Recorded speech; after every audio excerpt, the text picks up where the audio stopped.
It came up Okay, first. give me 1 minute. Thank you. I'm just checking to see if I have Vishnu. We do. Okay, lovely. Okay, so we're going to start the meeting. Hello, good afternoon. Welcome to Poetry and Prose, Author of the Month. I am Gersha Mahabia, and I'm happy to introduce today's meeting on the 14th of April 2024. Our Author of the Month is Krishna Samaru. Krishna, welcome. Thank you for being with us. Today, we have a full program, so we're going to jump right in. Krishna will be interviewed today by Vishnu. Vishnu and Krishna, can you kindly unmute and start your video? Thank you, Gush. Vish?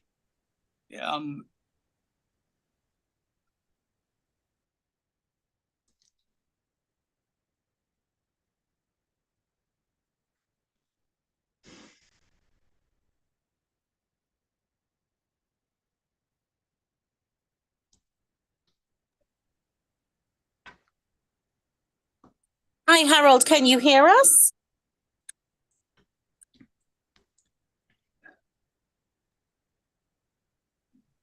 Are you all seeing me? I'm not seeing myself. 1 moment, Vishnu. I'll try to help you with that. Okay. All right. Your option should pop up on your screen to start your video. Okay, thank you. Right, good. Thank you. Okay. Congratulations on being the author of the month and on your new book. Thank you.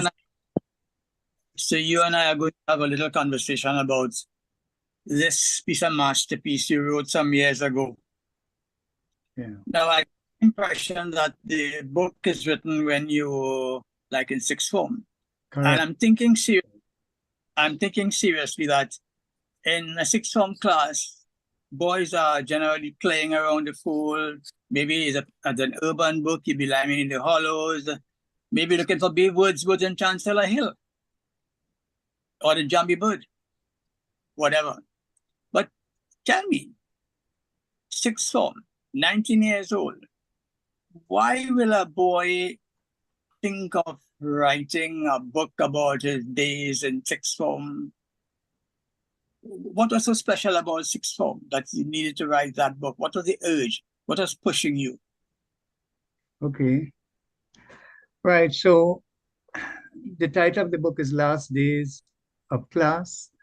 It focuses on my A-level experience, 1972 to 74, but really focuses on the last part, 1974, class of 74, if you wish.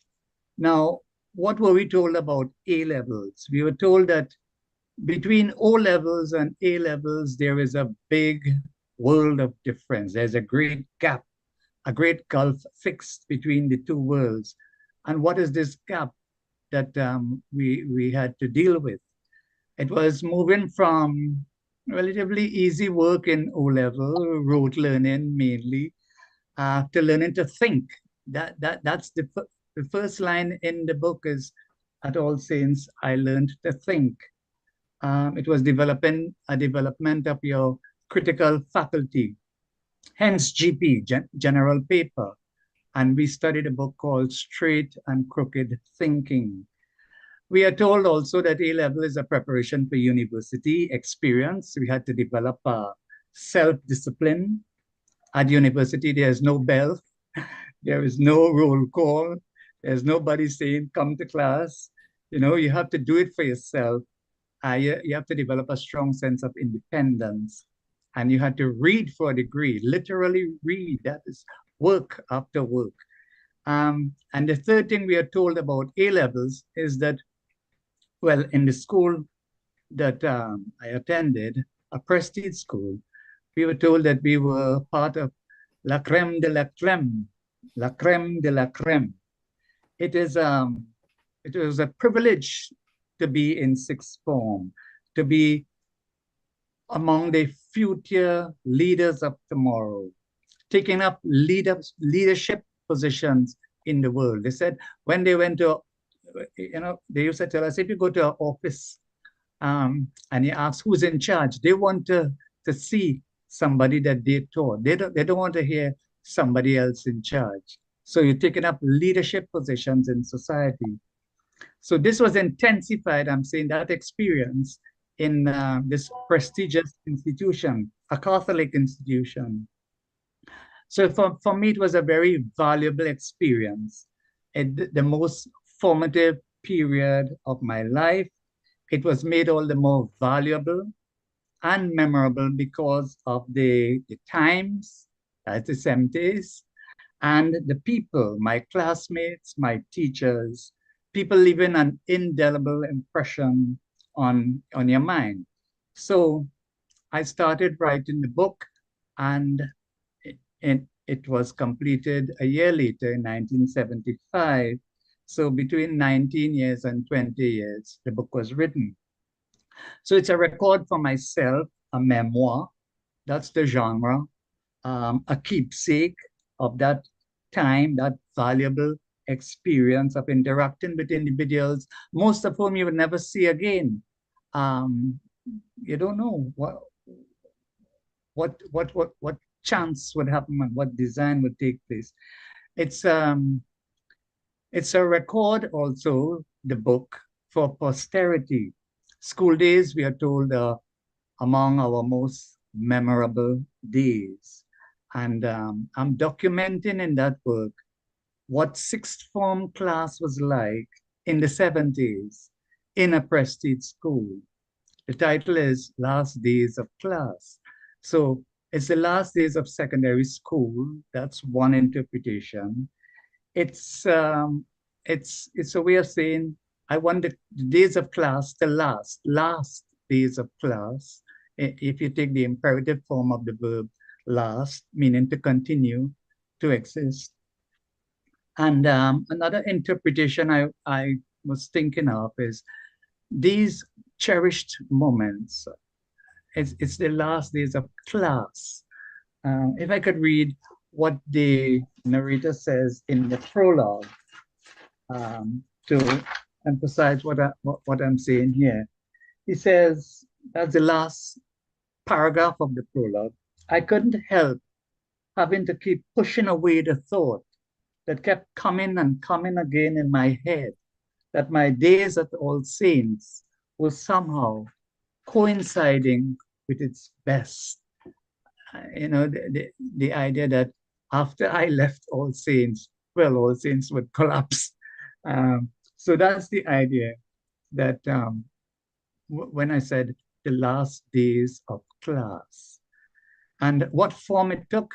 Well, prose, the memoir, social realism, that came easy from the literature I was studying, from the books I was reading, Naipaul, Lawrence, Hemingway, J.D. Salinger's Catcher in the Rye, a popular book, Catherine Mansfield's In a German Passion, Albert Camus, The Stranger. Those are some of the books I was reading. I put in my hands on them. They were very cheap to get downtown Port of Spain, as opposed to local books.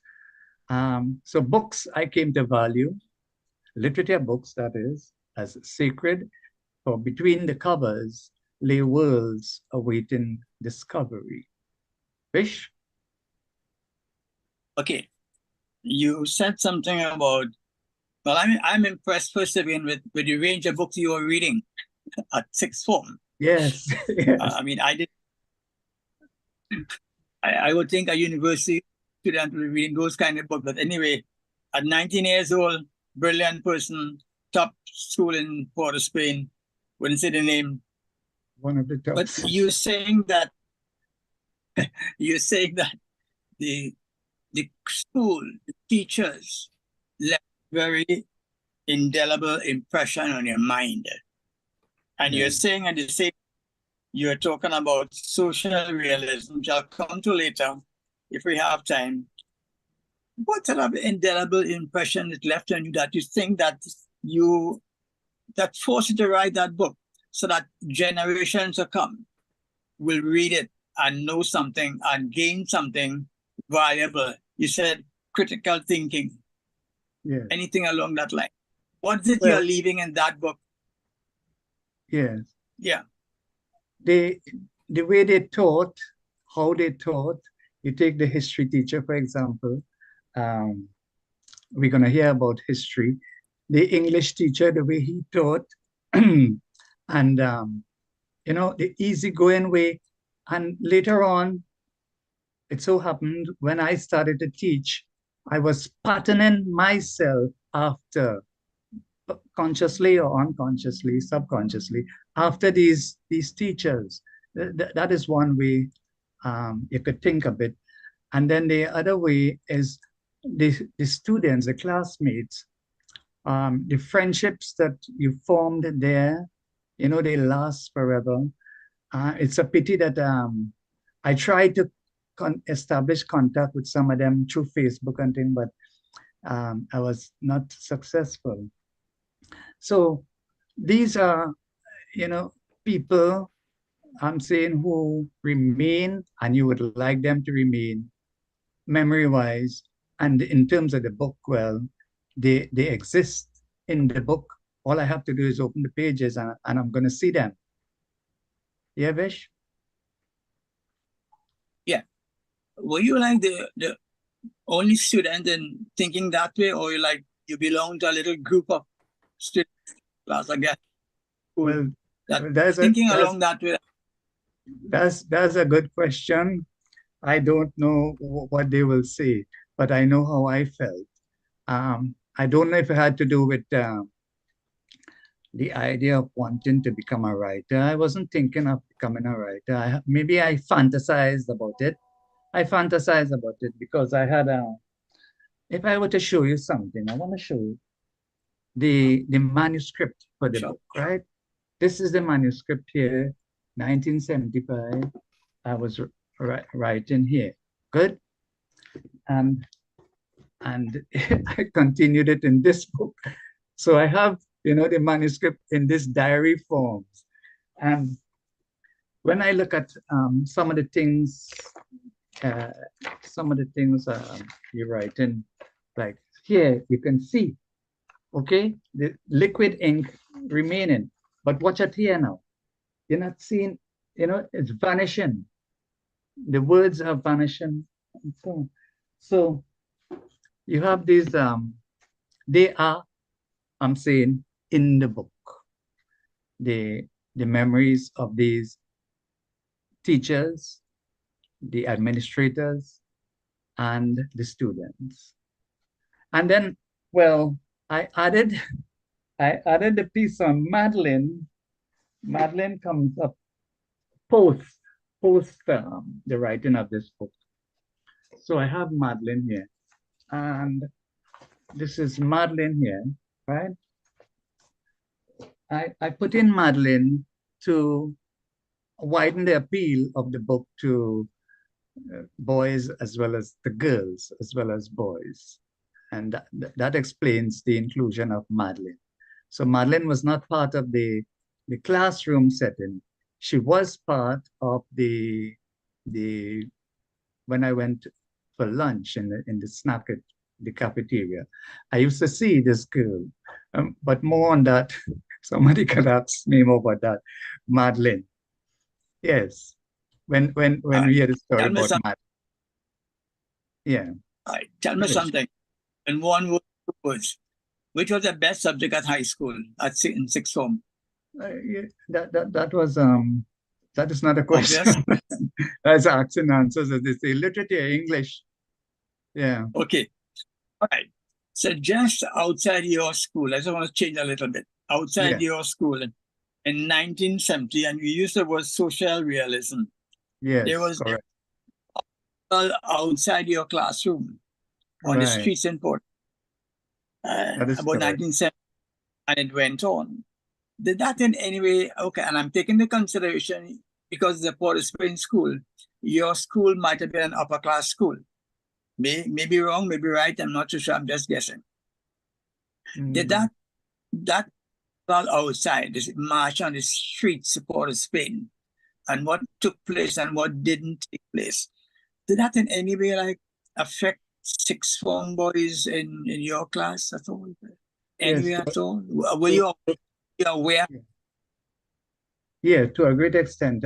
You see, So it's set in the 70s. And what happened with All Saints is that the previous school I was in is All Souls. All Souls only went up to O level, and you had to go to All Saints to complete to do A level. At All Souls, we saw firsthand the marches. They passed right by our school in Belmont. Well, look, so I'm giving away things. I don't want to give away details. But so the 70s was a time of Black Power. The 70s was a time of marching. The 70s was a time of protest. It was a time of, well, Dr. Eric Williams was the prime minister, a towering figure, having to deal with protest marches in a young, independent nation. We got independence in 1962. So Dr. Williams had to deal with that. So these demonstrations were taking place, and people can Google what sparked it off. That there was the university in Canada where there was the racist policy of a biology teacher, I understand, and people were protesting against that. They had a sit-in in the computer center, and they tried to evacuate the place, move the students out of the computer center. They had West Indians, Trinidadians among them, and whites, and that led to the burning of the computer center. And these students were charged with arson, and they were fined.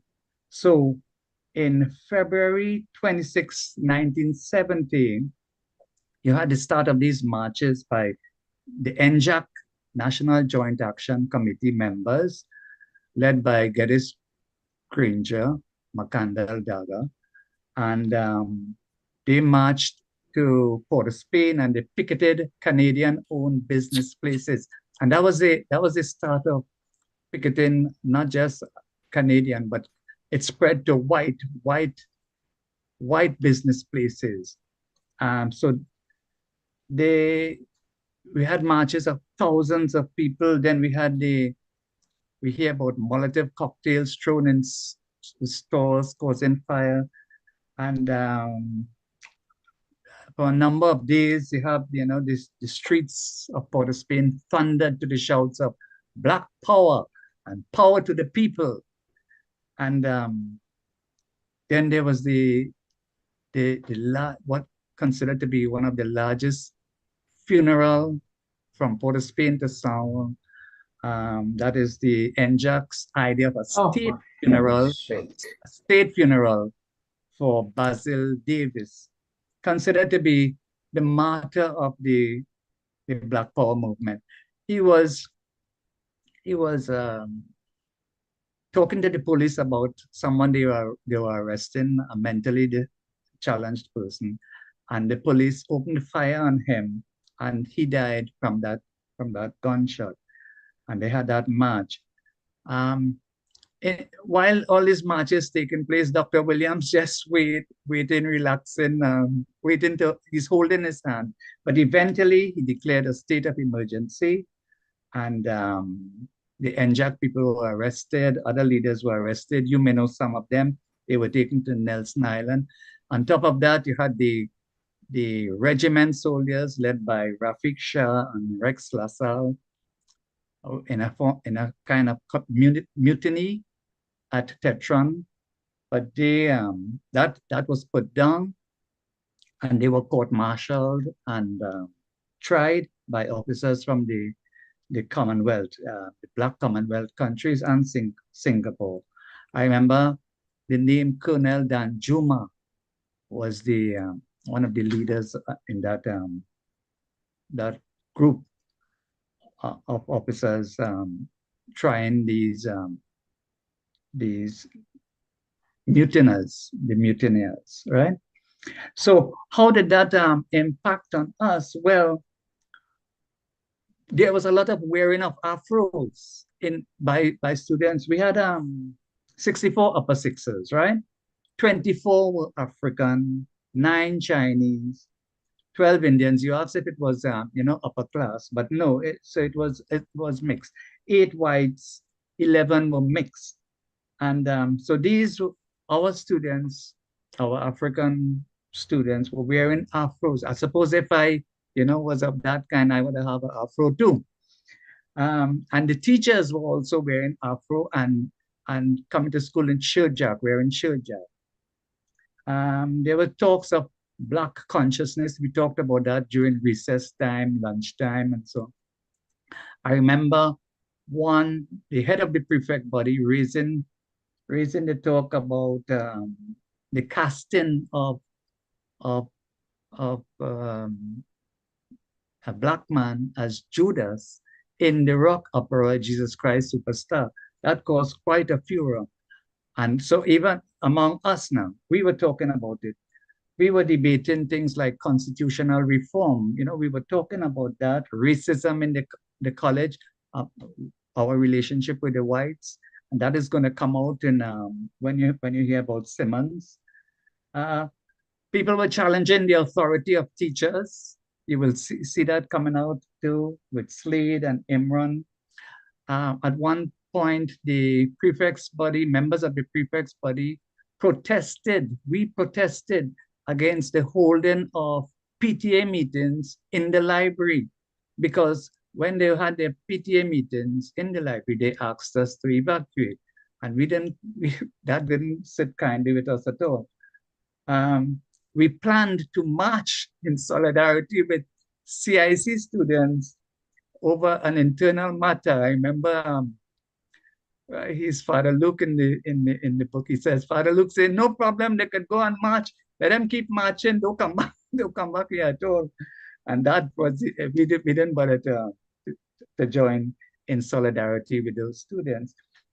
So these are some of the ways I'm saying, we were patterning ourselves. We were talking the things that the Black Power movement was raising Black consciousness and so on. We were dealing with that also. Like we talked about Shakespeare being part of the curriculum and no West Indians. We knew of the coming of the West Indian Examination Council, which turned out to be CXC. And in addition to that, I know of 2 persons, friends, who joined the revolutionary group. One from All Souls became a member of NJAC, and one from All Saints. His name in the book is significantly Che. I call him Che because he became a revolutionary. So they were 2. The rest, we didn't become revolutionaries, but we were moving into these revolutionary times. And the question was, how were we leaders of tomorrow going to deal with this society? But I was seeing some disturbing signs. There were some students who were on the verge of a mental breakdown. There were some students who were staring failure in the face. And you wondered what role Simmons would play in the new society, what role Cassius would play, what role Ming would play, what role Doc would play. Well, I could tell you, Doc turned out to be the writer, and Doc turned out to be the teacher. Fish? Yes. Well, you Yeah. get history there. So I'm just wondering, are we going to call the book a novel, memoir, history text? Harold, who helped me upload the book, he labeled it a memoir, and I have no quarrel with that. It is a memoir. It's a memory of my times in A-level class. They are stories. It's divided into a series of chapters, and you have stories, but they're not. Some can be autonomous, but you have characters reappearing in the various stories. So to call it a novel, I don't know. I would be hesitant. I would settle for memoir. Memoir. Yes. But tell me this, what might be your intended audience? University students, Right. sixth form? Okay. So the intended audience, yes, university. I'm thinking of sixth formers. Sorry, I said university, my mistake. I'm thinking of sixth formers. I'm thinking of O-level students. So that's my initial target audience. That's one. And then, well, anybody who knows my writing that came afterwards, because it's 50 years ago, I started this book, and it's only now seeing light of day. In the meantime, I have poetry, I have a novel, The Norwegians. I have 4 published books of poetry.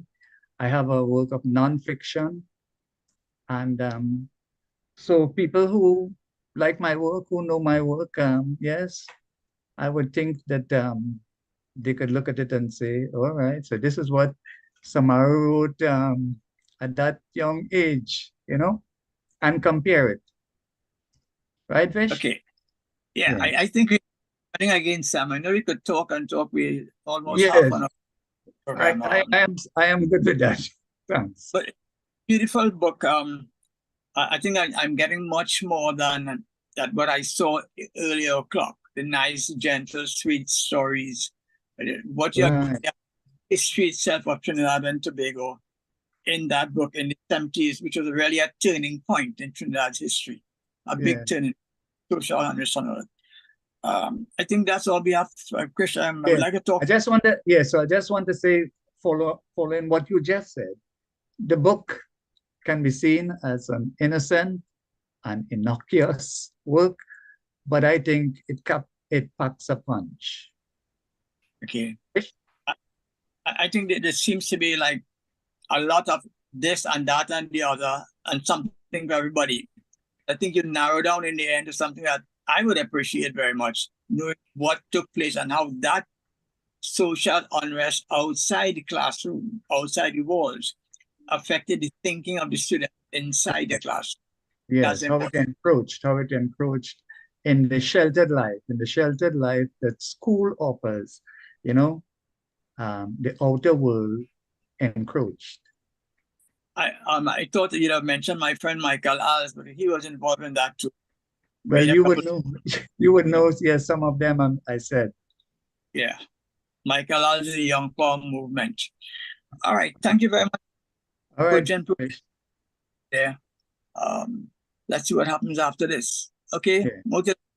You. Thank you, Krish and Vishnu. You're welcome.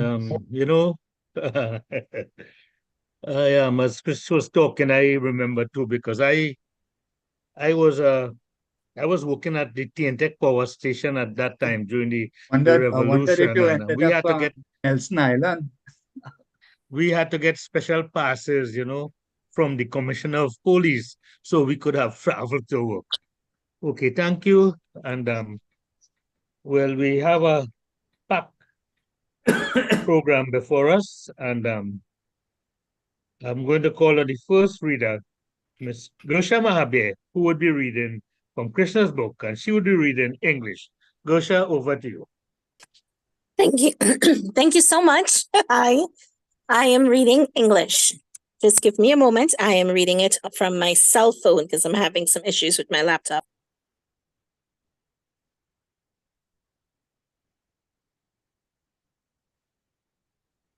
Okay, I was trying to get my video, but I guess that's not working very well. Okay, so we'll just continue. English.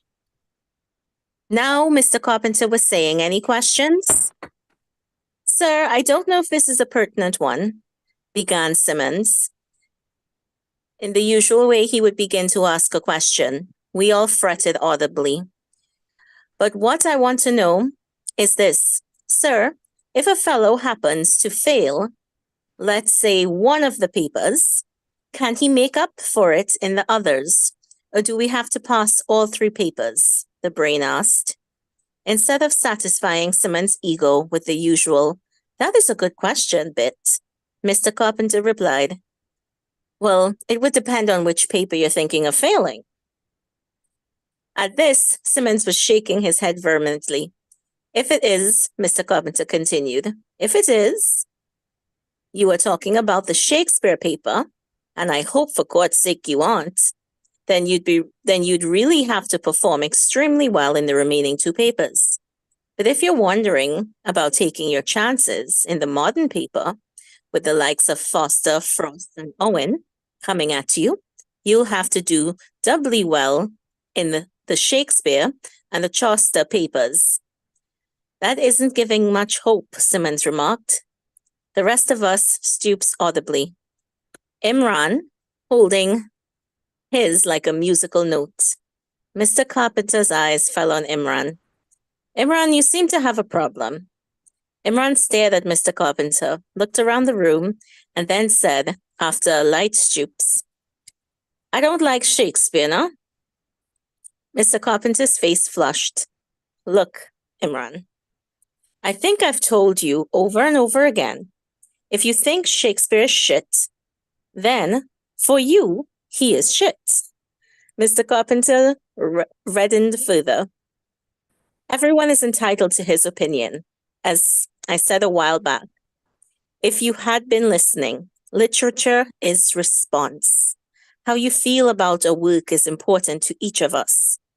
It so happens, perhaps, unfortunately for you, that I cannot see the examiners giving you a pass once you persist in criticizing the man who is acknowledged as the greatest poet who ever lived and who gave the world some of his finest plays.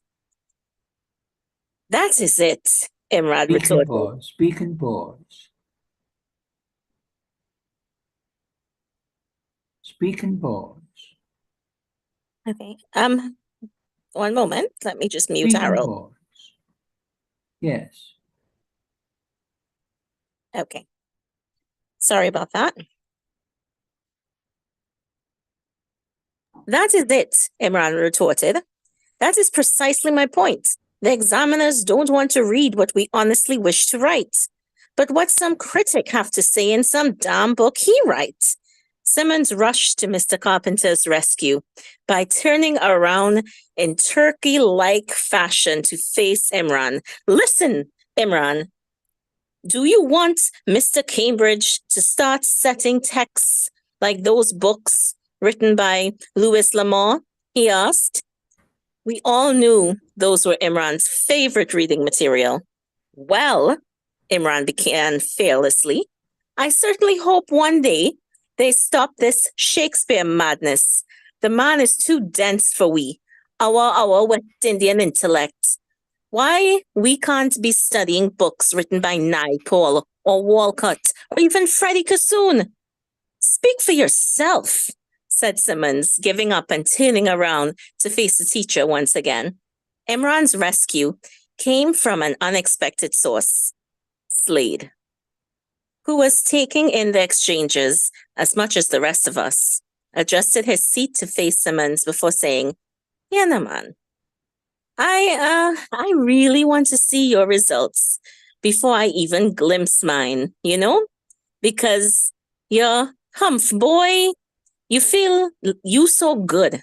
If Mr. Carpenter give you a chance, Humph, you'll gladly take over his class. Who said I'm not gunning for his job? Simmons shot across at Slade. You think I haven't applied for the post of AT? Don't you know each year the principal takes 2 A-level students on the teaching staff? Slade let out a loud, Excuse me. Look, gentlemen, Mr. Carpenter sought to regain control of his class. This is getting us nowhere. Have you got more intelligent questions to ask? Slade's hand shot up. I have one. He paused for dramatic effect. What about bears? He grinned. Talk about intelligent questions, Simmons smirked. What bears? Mr. Carpenter asked, feigning ignorance. Everyone knew about the last day send-offs, about the drinking bouts, about the pranks played by students in all schools, about egg-throwing incidents. the counterpart to first day initiation ceremonies, last day explosions that were added to the graffiti ritual of writing each other's names and expressing farewell sentiments on shirts and blouses. Slade elaborated, well, you know, I mean, it's been 2 swell years. Aren't you taking the boys out for a drink? All right. Say, in some pub, you know, like Pelican Inn or something. Mr. Carpenter smiled.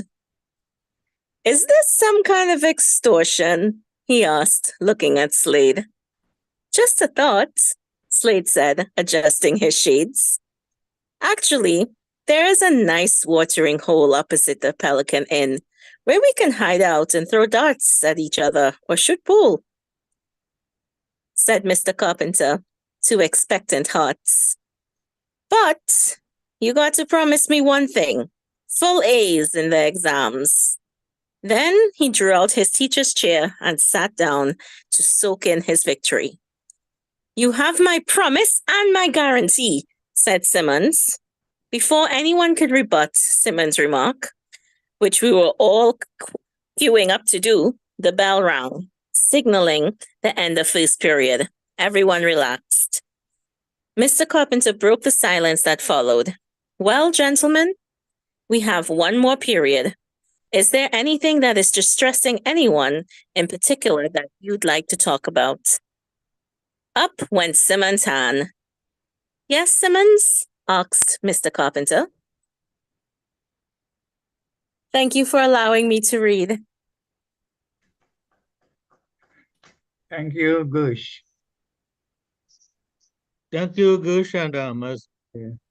moving right along, before we move to the next reader, Krisham, you want to make some brief comments? No, Gush, I liked your enunciation. Gush, I like your enunciation. It came out very distinct on your phone. Very good. Okay, thank you. I don't know. I have to apologize. Harold seems to be having some volume issues that he's working out. So Yeah. Okay. Okay, thank you. And moving right along, our next reader is Natasha Gray. And her story is GP, you know. After English and you go in the sixth form, you have GP. And Natasha, it's a long time I haven't seen you, and so nice to have you. And the floor is yours. Take it Nice away. to be here. All right. GP. As Father Small turned to move, Cassius raised his hand and called, "Pa." Cassius began. "I could ask you a personal question?" Father Small froze. He turned to face Cassius. "I'm all ears," he said. His hands had been emptied of all the essays that were submitted to him. He looked intrigued, for sure wondering what was the personal question this student of his was about to ask. "I could ask you, what are your views on masturbation?" Cassius said. It was a daring question that could only have been asked by one as daring as Cassius. Some of the boys titillated. Many raised their eyebrows, some doing so with lips twisted. Father Small didn't seem in the least being caught off guard. "Does it matter?" he said in his powerful Irish accent. "Why I asked is that when I was in Old Souls RC, the bishop paid us a visit, and at the assembly he said something about not going about scattering. I'm quoting him here. You know how he liked to talk in his Trinidadian accent. He said, as good Catholic boys, we are not about to go scattering our seeds," Cassius said. The class roared. Father Small allowed the laughter to die down. He still seemed totally unperturbed with the direction in which the class was thrown by Cassius's question. After a moment of seeming to think how to respond, he said, "In that case, I don't think His Grace was talking about masturbation. He seemed to be talking about promiscuity, male promiscuity, I would imagine." Cassius gave the priest a quizzical look. Byrne, who had turned around and had been like the rest of the class following the exchange, raised his hand, and before he could get the permission from Father Small, asked, "If I may." Byrne stood up. "Cassius, you seriously want to know Father Small's views on masturbation? Gosh, man, if we wanted to know, we would have asked that ages ago." Byrne had to pause with the giggling that ensued. "And for God's sake, don't tell me you're actually wasting time, still indulging in such idleness." Byrne was neither laughing nor smiling. He looked dead serious. Father Small made his way to the front of the class. He cast his bifocal grey eyes on Byrne. "I wouldn't quite classify it as idleness," he said. And he smiled, grinned almost. "Father Small?" You see, shouted Cassius from his seat. Ming, seated behind me, slapped me on the shoulder. When I turned around, Ming was grinning from ear to ear. The freitas was then moved to ask, "Far seriously now, I am dying to know. This question has been on my mind for a long time. Do priests get, urgent?" blurted out Wooden. "What happened? You afraid to say the word? Urges." Wooden was grinning as he gazed around at the class in triumph. The class was in stitches. The freighter said, "Yeah, what Wooden say?" He was nodding. What Wooden had said may not have been how the freightas might have phrased the end of his question, but he seemed grateful for the rescue. "You and all the freightas? That is what all you will ask of our old age priest? Come on now, man," said Byrne. "Well, I always wanted to know," said the freightas, and he folded himself in. We roared again. Father Small made his way to the desk where the freighter sat. He hovered over him. "Indeed we do," Father Small said. He didn't miss a beat. "But we have learned to discipline ourselves. You see, Cassius, what I tell you? I was telling you discipline is the key. Come on now, man. Boys, show some signs of maturity," Byrne said. Again, he had stood and faced the class as he spoke. After speaking, he took his seat. Cassius rose. "Yes, Byrne, I understand what you say, but I was asking Father Small what were his views on masturbation when things started to scatter all over the place." Pardon the pun. We exploded yet another time as these exchanges were made. Byrne stood up and faced the class. "Well, and didn't he answer you? I was sure I heard him say, 'Does it matter?' Isn't that what he said?" And that is the end of the reading. GP by Mr. Thank you. Thank you, Small. Natasha. Thank you for allowing me to read your awesome work. You're welcome. Thank you, Natasha. I know that is quite a good, nice reading that you give us with a controversial subject. And I know that could generate a lot of discussion. But if you have any comments, let us make it short because we have a long list of readers. Any comments, anybody?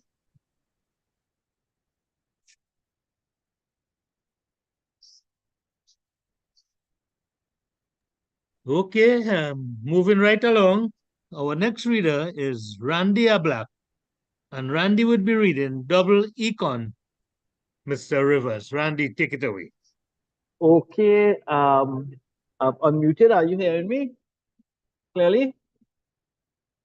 Loud and clear, Randy, loud and clear. All right. Okay. I have no comments on maturation. The name of this section, Krishna, is called Double Econ, Mr. Rivers. It was nearly 15 minutes into the period when Mr. Rivers entered the Ajupa. His face was all hair, thick eyebrows, wide sideburns, mustache, and a healthy crop of beard. Topping it all was his afro. He was light brown in complexion. As he strolled towards the teacher's table, his portly outlook had me thinking of Gentle Ben from the television series. He rested his book on the table and turned to face the class. Boys were still indulging in idle chatter. I remarked to Cassius, where he just come in and sit down cool.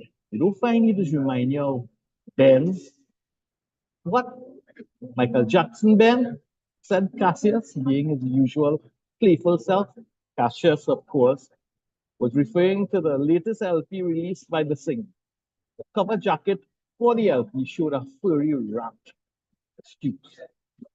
You know, Doc, that man is practice what he preach. The same blue shirt jack, the same gray gunmouth pants, look, the same old black shoes with the socks full of holes. Cassius said. Mr. Rivers' eyes fell on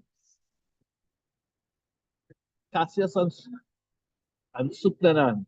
Not Supnanan, sorry. Having fun, Mr. Rivers asked, smiling. Cassius stood up, clapping his hands. He began to shout, fellas, gentlemen, you locks and stones, you worse than senseless things. Knew you not Mr. Rivers is in class and that he wants to have a word with you? Oh, hard hearts of all saints, lend him your ears, said Cassius, showing off his knowledge of Shakespeare's Julius Caesar, which, strangely enough, had its chief antagonist, his namesake. The class went quiet. All eyes were now riveted on the teacher. Thank you so much, Cassius, said Mr. Rivers. Ever consider going into the circus business? We roared, Cassius included. I mean, fellas like you shouldn't be wasting their talent here on such impecunious audience. Let's face it. You can be making abnormal profits since you seem to have a monopoly. Please, Mr. Rivers. We exploded again just then. We saw the figure of the principal striding towards the audiovisual center. We instantly stifled our cackle. All right, Cassius said. You have one up on there. Mr. Rivers smiled. He apologized for his late arrival to class. He was sorting out a matter with a student who had borrowed 3 books from the library.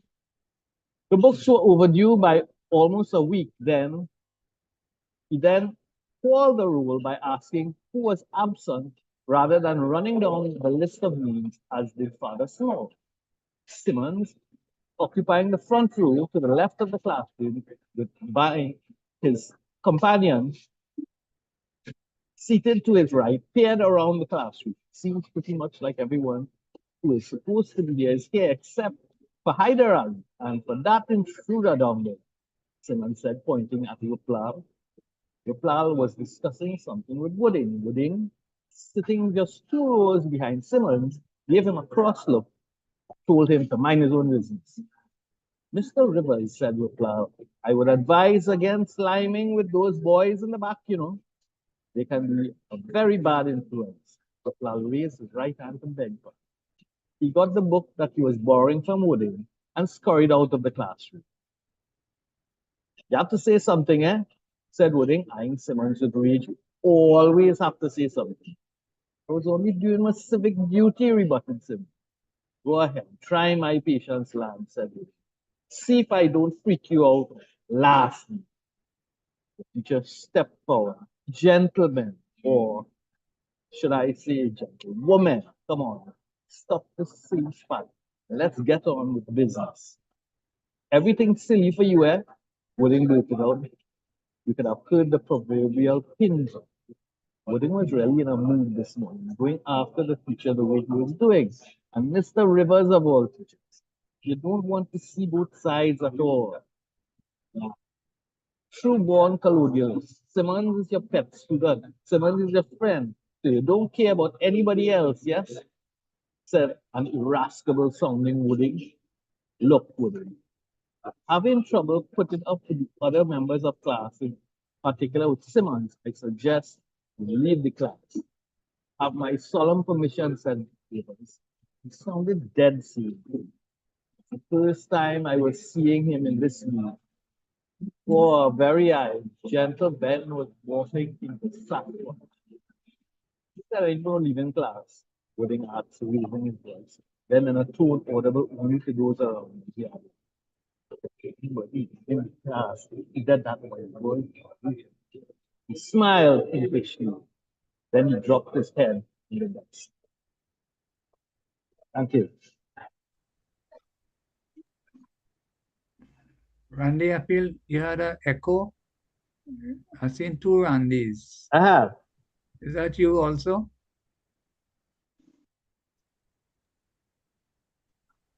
Okay, thank you, Randy. And Okay. as we say, moving right along, our next reader would be Leslie Ann Beckles, would be taking right over from where Randy stopped, double econ 1 and double econ 2 with Mr. Watley. Take it away, Leslie Ann.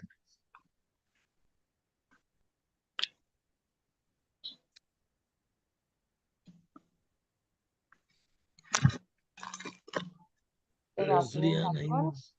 I love your background, girl. Of course, of course, of course. Right.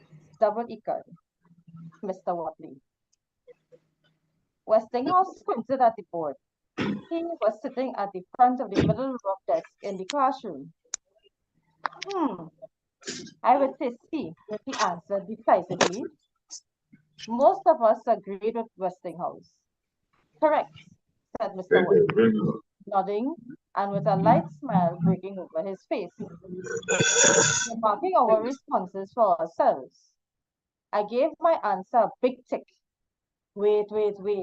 That correct, sir? Leon asked, standing. Oh, shucks, Stumpy. Sit down now, man. You didn't hear the teacher say that correct? Magic blurted out. What is that? What is that all you just call him? Stumpy? Stumpy?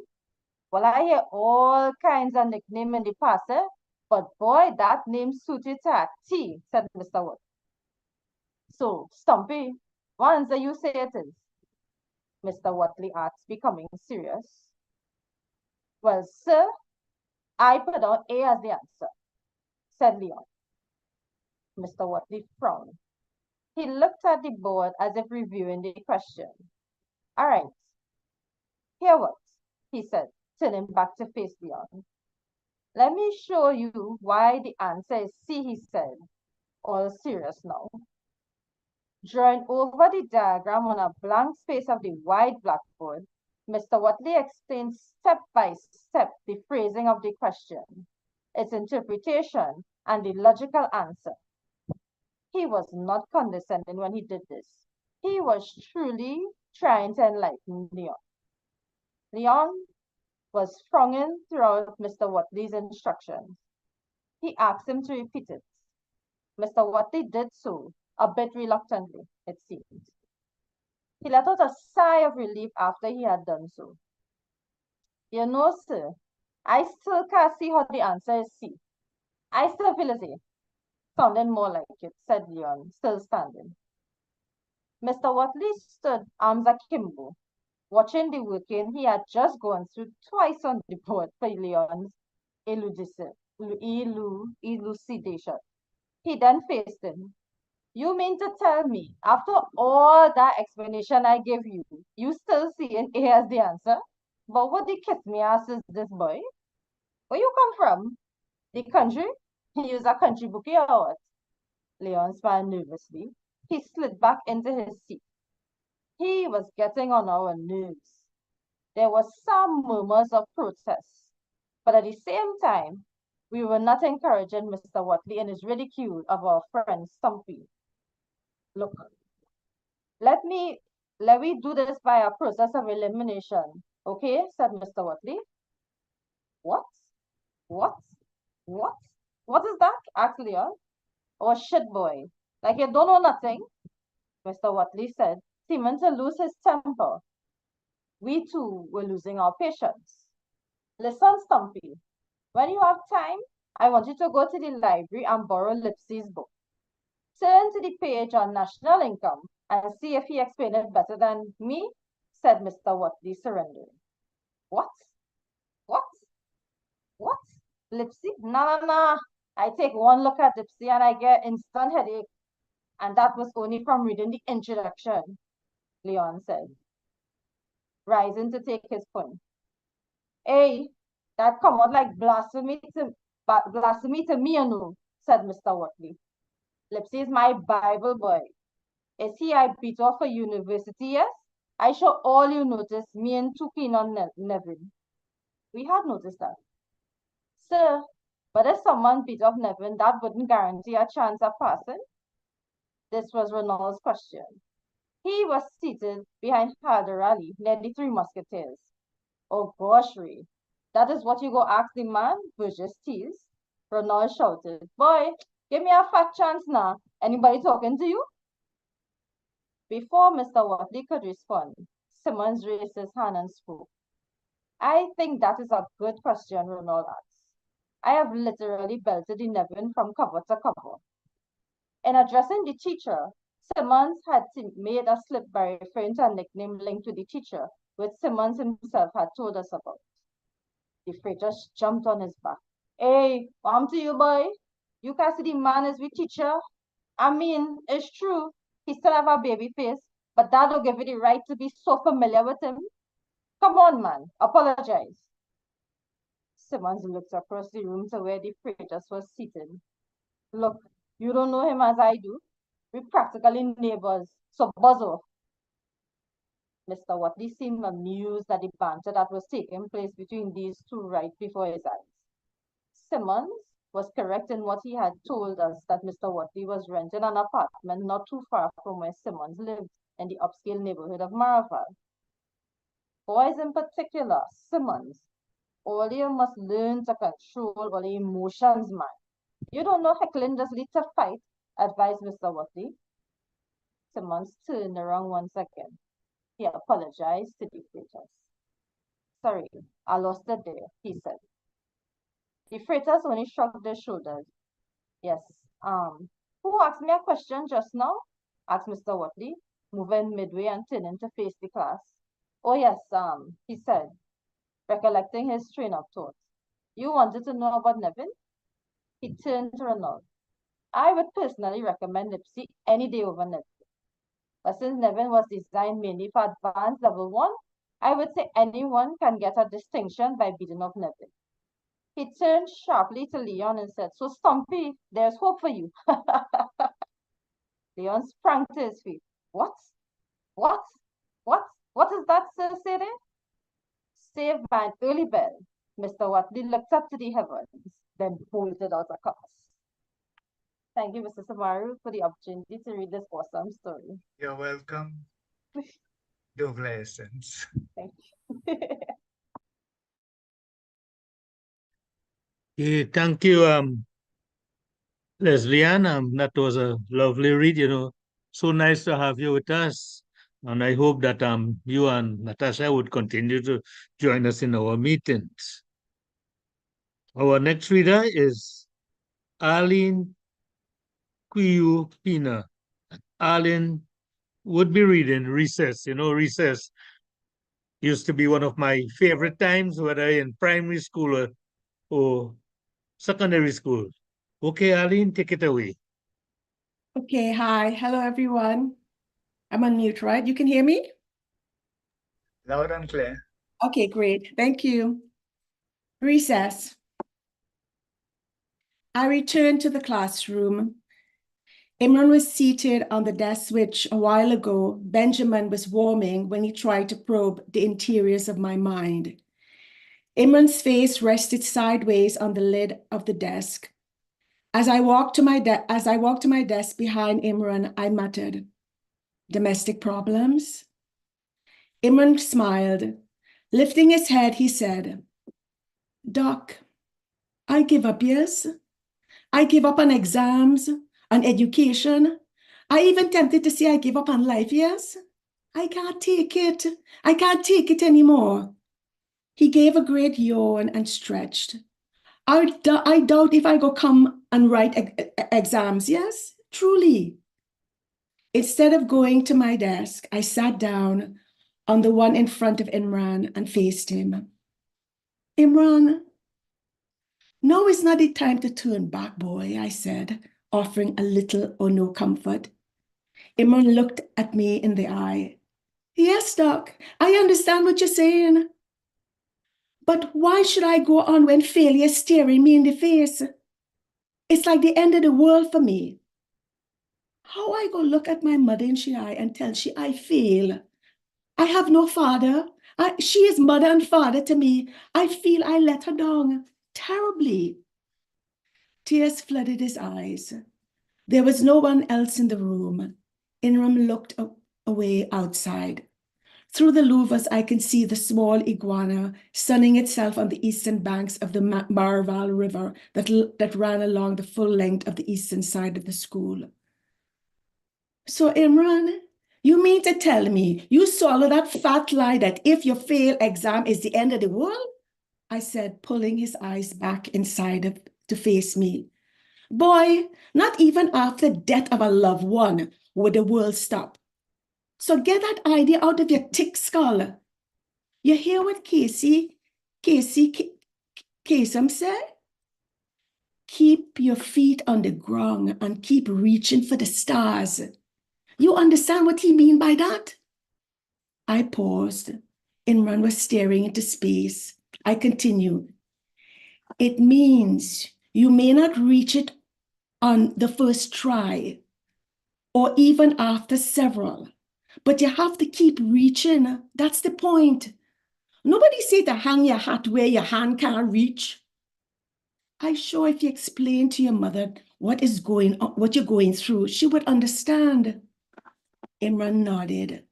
The tears that he was fighting to hold off tumbled over and rolled down his cheeks. "In any case, I'm sure she would urge you not to give up, to try your best, and that would satisfy her. You have to take some of the blame yourself. When you should be studying on evenings with me, you're out playing football and cricket. Now you find yourself running out of time and you're cramming like crazy. You must train yourself that way." "You're talking about study," he said. "You know how much night studying I just be doing? But I can't even get through one good hour of solid study." He paused before continuing. "The place where I have to study, Doc, is right in the drawing room facing the TV. And if the TV ain't on, it's relative visiting down the line. And when they come, they start drinking. Always it does lead to quarreling about who gets share of in the will, who have land, who don't have land. The quarreling does go on for months. So, Doc, you tell me, how you expect a man to study in these conditions? You don't come in school at night like some of the fellas?" I asked. I knew that some of the students study late into the night in the college. They had been given permission by the new manager of the school to do that. That was Father May. He had taken over that role from Father Fairfax. We barely saw Father May in the course of the day. He lived on the ground on the school compound in the third story of the main building. "Yes. But when I come here, after I study for half hour, I go get in a old talk, Then I just get hungry and I just go back home to go home for a bite. I just feel so sleepy after that, Doc. I just conk out in my bed. Imran confessed. I kept quiet. And the thing is, and Doc, that happening day after day, night after night, he added. Imran, you want to hear something funny? I just find myself in a similar position. I began, knowing now what I wanted to say a moment ago. Imran looked stunned. He cocked his head.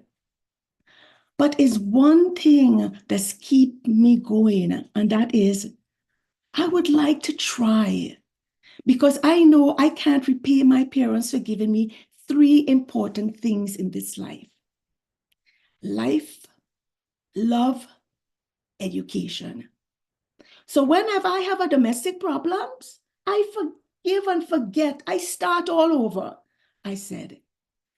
It was an effort to prove to Imran that his plight was not a personal but a universal one. That's easy for you to say, Imran said. You getting full A's on your subjects, but me, I need help. So you're not getting help? I asked, a bit angrily. Well, yes, you and Jadu does help me, but nobody else. Them fellas too selfish, said Imran. So wait now, I say, you don't think they're right in a sense? I mean, they want to pass their subjects too, you know. And you asking them to help you? It's like asking them to prepare 2 sets of papers. You don't think that is unfair? He was thinking about it. I given you a Nanku help because I realized all you needed, I said. But what you need to do is forget the damn football and cricket for a while. And them fets, you say you just be going to? You have to pound your books, Imran, else crap up, smoke your pipe. Imran went into a reflective mood. He cast his glance again outside through the louvers. The iguana had disappeared. He turned to face me. Life, love, education, eh? He said, nodding. A wry smile on his face. I smiled, convinced I had got through to him. That seemed to signal the end of our private conversation. I rose. That's right, I said, and moved on to my desk. Thank you. Thank you, Arlene. Thank you, Arlene. That was indeed a inspirational piece, you know. And Krishna, Doc, you're still giving good advice, you know. When I was doing my book, Krishna provided invaluable advice. And one other little thing I have, remember, you know, about when Krishna asked when Doc asked if that would be the end of the world, I know if I didn't pass my exam, my mother would have end my world.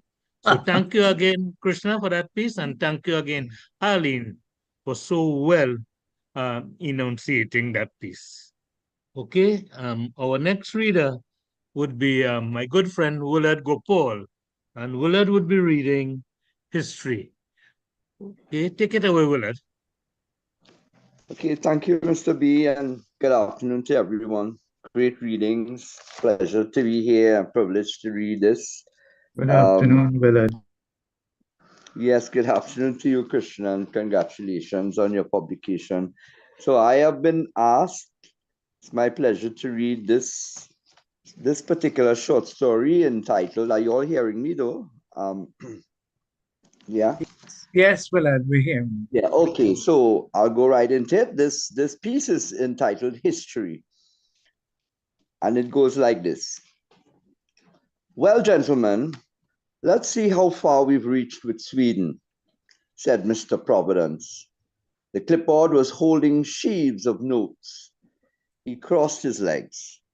On cue, we began shuffling our notes to locate the relevant pages. Slade had not moved a muscle. Mr. Providence watched him, his face a picture of concern. Slade, Mr. Providence asked. There were gray strands of hair standing on his crop of black short hair. Sir, Slade answered absent-mindedly.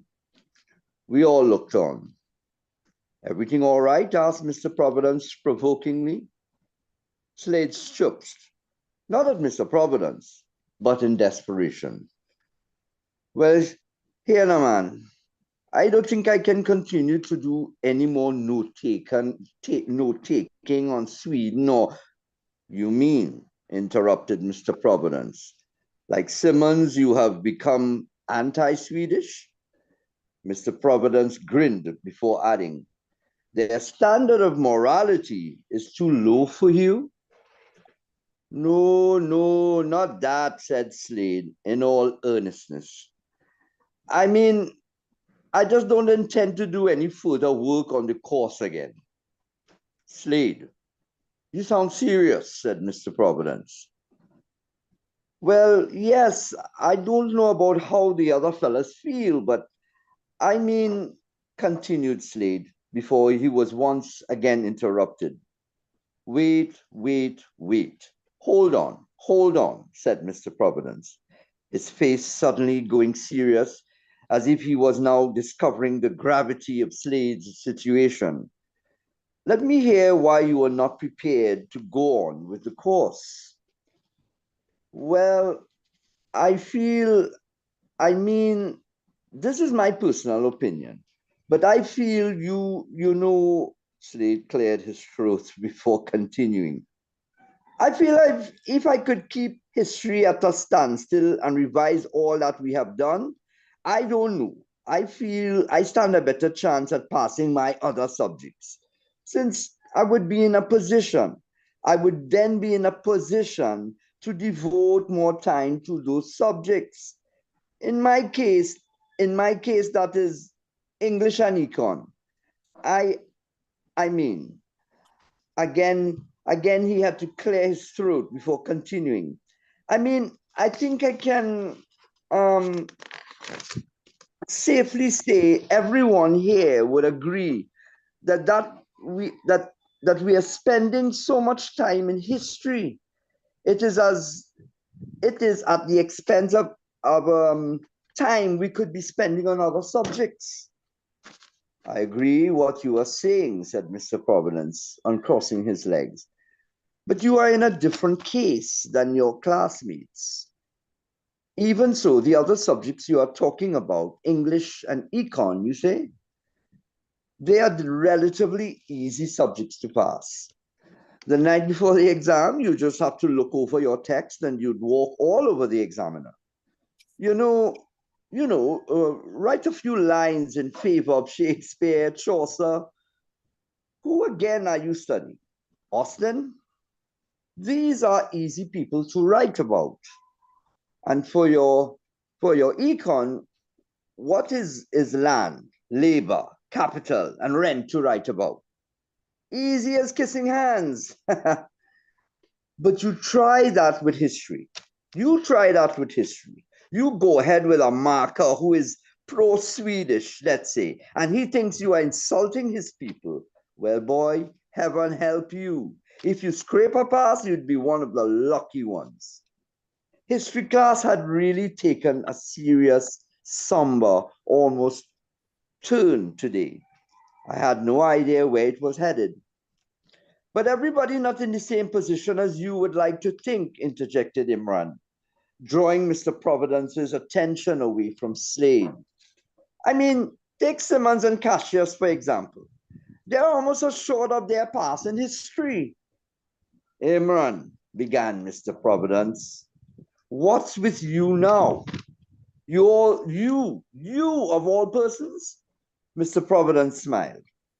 It seemed to tell Imran he could do with a whole term again of history, that he needed every second he could get of history class.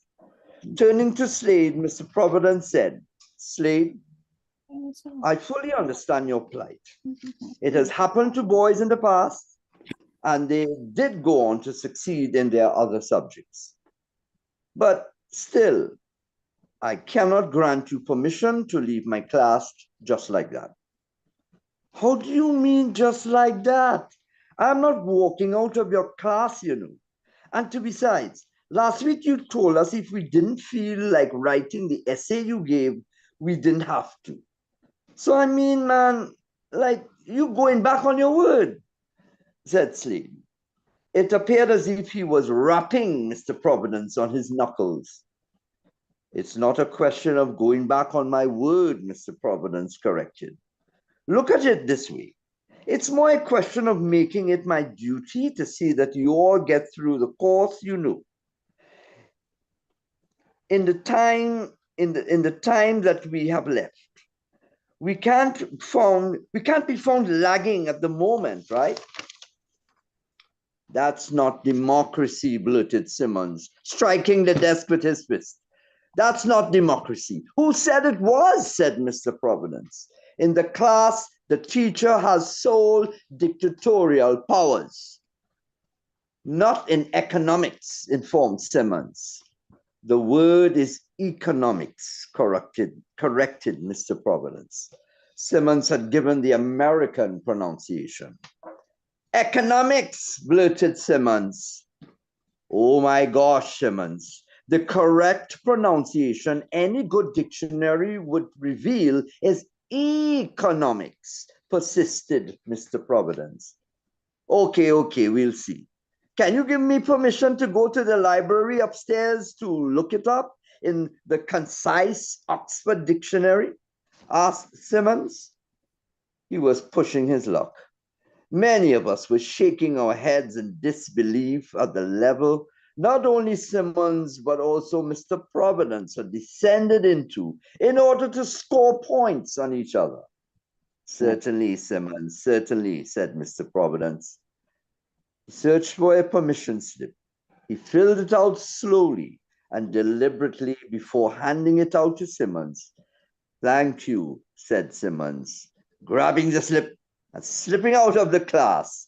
Be back in a jiffy, he added as he disappeared. Mr. Providence's eyes had remained glued to Simmons. It was as if he was looking to see if Simmons would really carry through his dare. As Simmons left, Mr. Providence turned to face us, his face serious as a bull. I watched Cassius. His jaw had dropped. We were sitting together, one row behind Chow and Furnace, who were seated directly behind Simmons. And that's the end of this very interesting and entertaining piece entitled History. Thank you so very much for allowing me this privilege. You're welcome. Okay, thank you, Willard. You know, Willard always bring a theatrical side, you know, can't forget the days when Willard used to be acting. He was a prolific actor in South and a Premier Bowl and in North too. And this piece just kind of reminds me that the difference between the lower forms and Form 6. In Form 6, you know, you are allowed up to an extent to interact with the teachers. They would play a little back and forth, and whereas in the lower forms, the teacher is the boss, the dictator. So once more, thank you, Willard, and thank you, Krishna, for giving us that piece today. Any other comments, please?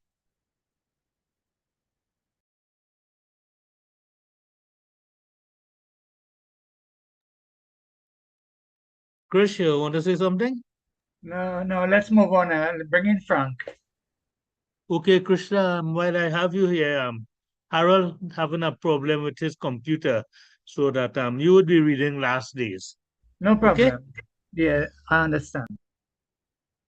Okay, and moving along and changing the subject a little bit from academia to love. We have a man who writes love stories, and he loved to read love stories, and he loved to discuss love. So, ladies and gentlemen, I give you Dr. Frank Mohan. Come in, Frank.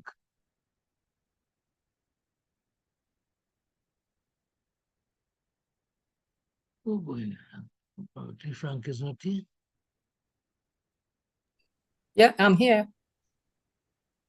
Okay, Frank, well, you would be reading Madeline. Okay. Frank, video? Floor is yours. Any video, Can- Frank? Rashad, can you highlight Frank? Frank, It put said- on your video, let me see now. It says my video has been disabled by the whoever. Okay, let me see if I could Good. Frank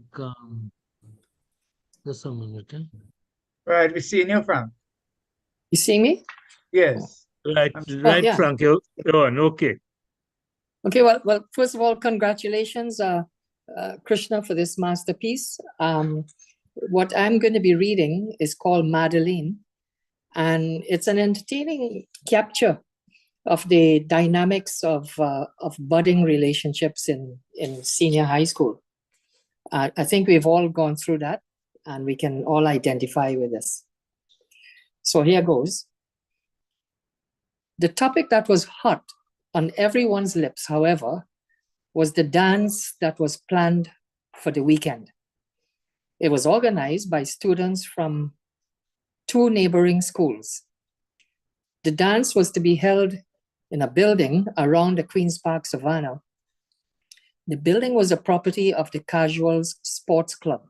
Not a day passed without boys asking each other if they were going to the dance, and more to the point, if they were carrying an escort. Madeline confirmed that she would be attending. A group of girls from her school had already organized how they were getting to the club and returning home. Of course, Rosalind and Dahlia would be there. I noticed that when she had said that Dahlia would be there, she threw a spiked glance at me. I had no idea that she was what she was fishing for. I had not given her any cause to worry about any other girl and me. So I had no idea why she had thrust at me that look almost of the green-eyed monster of jealousy. I don't know what Dahlia was telling her in school. Certainly, Dahlia was a very attractive girl. She was slim, but shapely. But for all that, my heart belonged to Madeline. In any case, there was between Dahlia and myself not much interaction up to this point. I was sure I was on the verge of proposing to Madeline. Well, the night of the dance, I dressed and rode to the club. My eldest brother had seen to it that I was properly decked off. He had a tailor friend of his from Gonzales sew a shirt for me just for the occasion. He lent me one of his dress pants that went with the shirt. I attached the bicycle clips to the base of the pants before I jumped on the bicycle. Boys and girls looking like dashing young men and women were milling around when I arrived. I parked my bicycle at the back of the building. The DJ had already installed himself. The dancing area, dimly lit, was quite roomy and airy. Bit by bit, the dancing started. I began to see familiar faces. Chow was the first. He slapped me hard on the back, shocked that I was there, and he took me to the bar for a drink. I ordered a beer while he took a shot of some concoction that he had asked of the bartender. I spotted Simmons in conversation with a couple of girls. He seemed to have them wrapped around his finger. Ah Chong too was there. Had I known that he would have been attending, I would have asked him for a lift in his yellow Avenger instead of riding my bike to the dance. He lived on Belmont Circular Road, not too far from the T-junction where turning left took you to where I lived in Bel-Air Road. As more and more girls arrived in their fancy dresses, I searched each face, hoping one would turn out to be Madeline. Slade arrived, not in his motorbike, he told me with a laugh. He had come with his father's car, which he parked on the side of the Queen's Park Savannah. He hoped no one would interfere with it. He had a girl with him. He introduced her as his girlfriend. At no time was the dance floor vacant. Slow tunes saw the boys vying for each other in the hands of girls, most standing, a few sitting. With the party songs, most everyone was on the floor, showing off all kinds of dance moves. Still, there was no Madeline. Then, in the dim light, I made out Dahlia. She was with a group of girls standing on the wall opposite me. I didn't see Rosalind. I went across to her. I asked her if she had seen Madeline. She shook her head and turned to talk to one of her friends who was trying to get her attention. I returned to where I was standing. Byrne came up to me. He had a drink in a glass. He asked somewhat disdainfully if it was beer that I was drinking. I knocked his glass with my bottle and I took a gulp, and he moved away. I started to panic. I did not see Madeline. She had assured me that she would be attending. She would never lie to me, I consoled myself. Have you seen her? By the skylights started to play. Boys on cue rushed to the girls waiting against the walls and on the chairs. Dahlia was asked, but she had not accepted any request. I rested the beer bottle by the bartender and moved across to her. Dance? I asked, holding out my hand.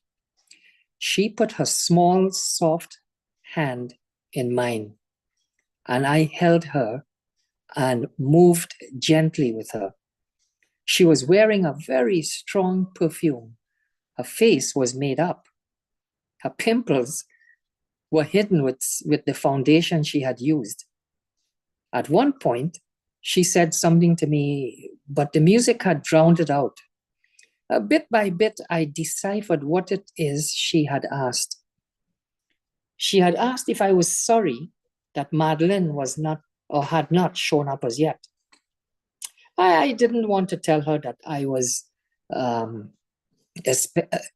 especially as I felt I was dancing with the most beautiful girl in the room. She was in a lovely short magenta dress with an off-sleeve V-neck that cut the highlight and that highlighted her cleavage. And she had sprayed on a fine mist of shining dust where her flesh showed.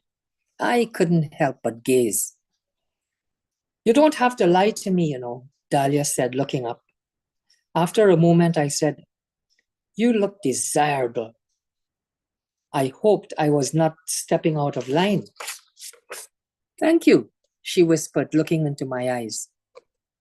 The dance ended and we parted. I didn't even thank her for the set. I went to the bartender and I ordered another beer. Cassius found me. He teased me about the girl he saw me dancing with. As yet, I had told no one in school about Madeline, not even Cassius. I started to resign myself to the fact that Madeline was not showing up. She was known for her late appearances. But on this occasion, I was giving up. Then I wondered if she was involved in an accident, perhaps at this very moment, maybe while I was enjoying myself at the dance, she might be undergoing emergency surgery in the hospital. Romance by James Last started. Dahlia sauntered across the floor. No words were needed. I took her left hand and we allowed the music to take us away from the Casuals Sports Club, from the Queen's Park Savannah, From the island of Trinidad, we floated and floated above, across the waters of the blue Caribbean Sea. We floated and floated with the violins, with the other stringed instruments. Dahlia, Madeline's school friend, and I floated. As the tune neared its end, Dahlia held me firmly. Our left hands were clasped into each other's. Dahlia squeezed mine. "That felt like flying," was all she said. As we released each other reluctantly and eventually, this time I thanked her for the set and offered to get her whatever she wanted at the bar. She said she was all right for now and returned to her friends. I noticed some of them were looking across the room as Dahlia fell into conversation with them. I wondered what it was she was saying to them. No one knew about Madeline, but on Monday, in school, following the dance, the name Dahlia was on everyone's lips. And that was Madeline. Thank you, Beautifully. Frank.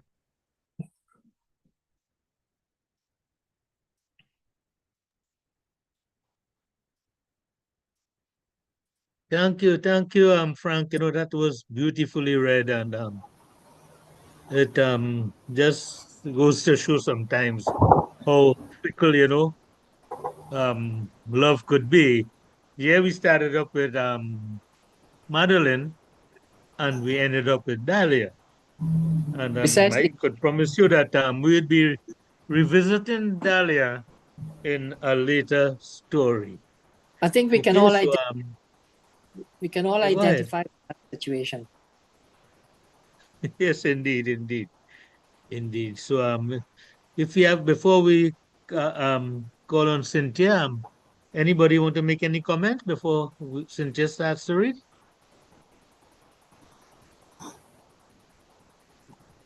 Okay, thank you. You know, Cynthia herself is a secondary school teacher. She used to be a secondary school teacher.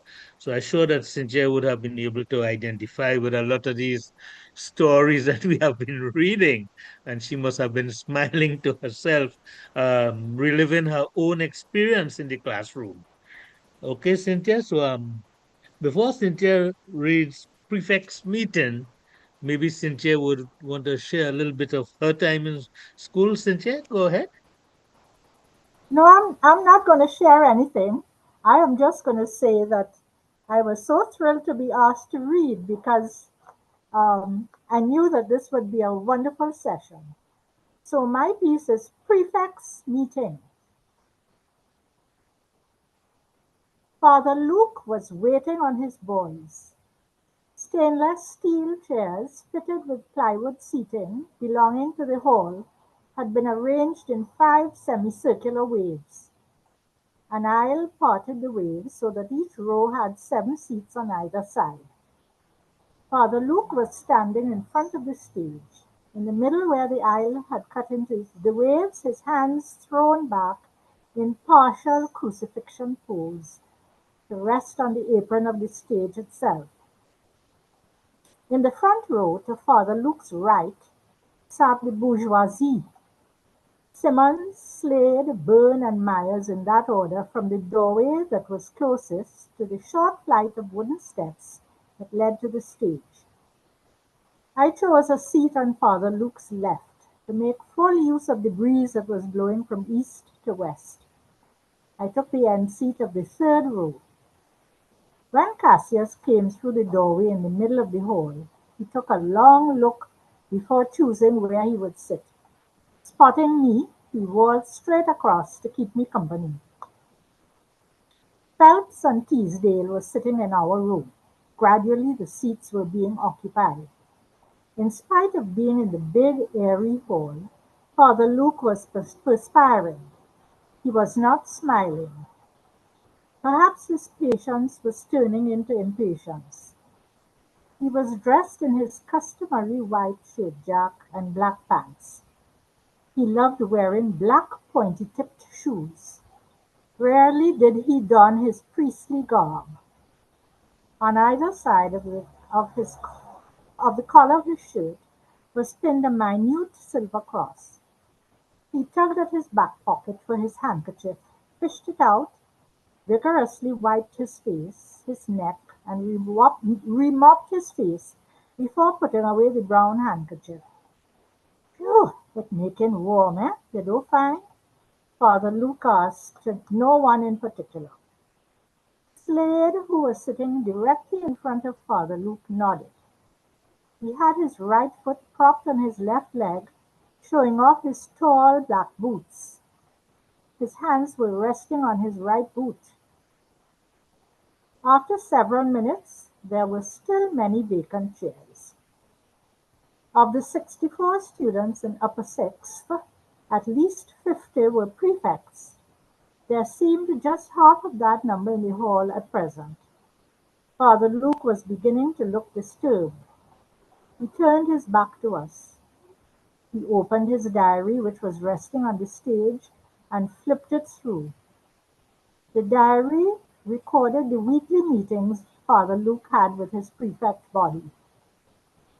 Father Luke fondly referred to it as his black book, but there was nothing sinister really about it. In its pages were the names of prefects who took up duties weekly. Included also were comments and proposals made at prefects' assemblies and, of course, remarks.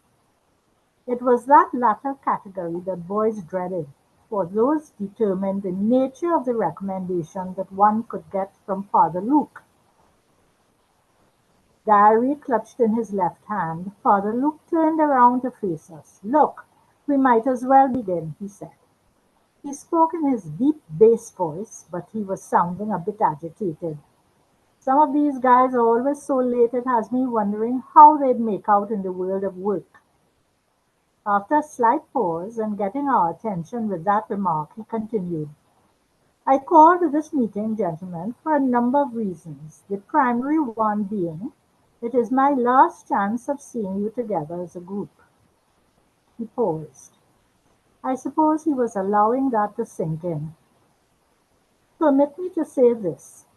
As prefects, you have all done a marvelous job," he said. His brief pause prompted Simmons, seated on Slade's left, to clap. But no one followed suit. "Yes, Simmons, I do think you boys deserve a round of applause for that," said Father Luke.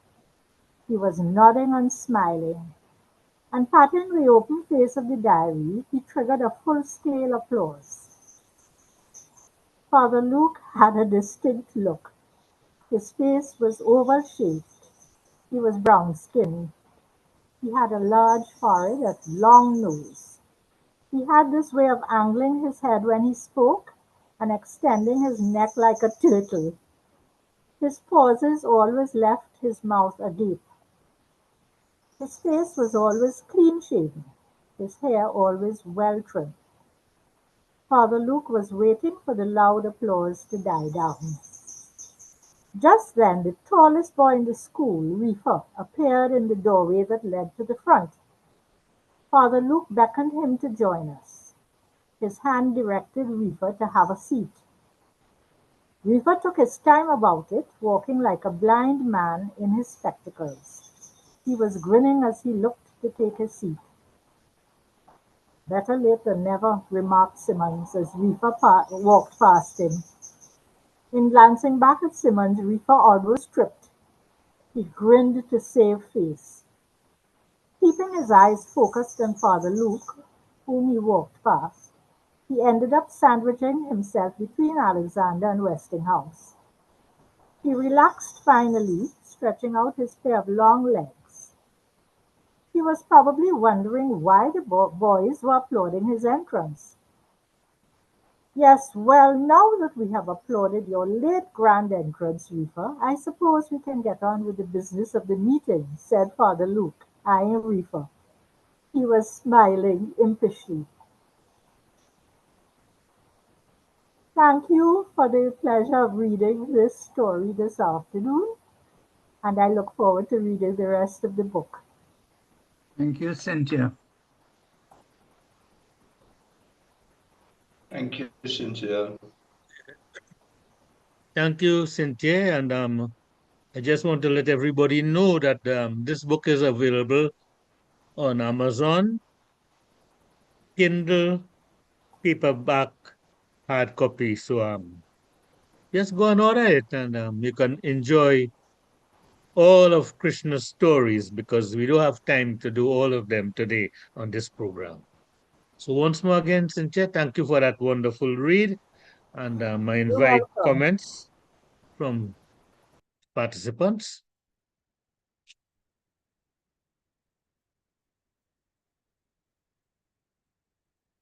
Okay, suppose we must be too mesmerized by the readings and the contents to make any comment at this time, but we'll talk a little later on.